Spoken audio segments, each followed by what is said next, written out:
Alam mo ba na binanggit sa Biblia ang isang demonyong prinsipe na namuno sa Persya at humadlang sa mga anghel at mga himala na dumaan sa kanyang teritoryo?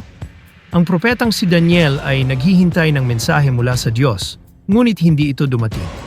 Ang dahilan, ang anghel na si Gabriel na ipinadala upang iligtas ito ay nakulong sa isang matinding labanan sa loob ng 21 araw laban sa prinsipe ng Persya, isang masamang nilalang na nag-impluwensya sa mga bansa at nag-utos sa iba pang mga demonyo.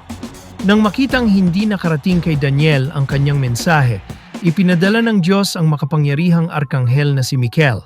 Siya ay bumaba na parang kidlat at ang kanyang presensya ay nagpanginig sa prinsipe ng Persya.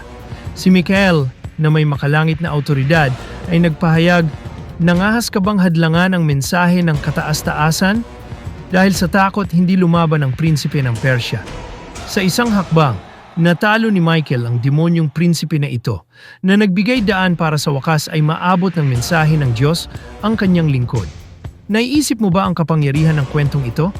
Iwanan ang iyong komento at ibahagi ito sa mga kailangang malaman tungkol sa epic battle na ito.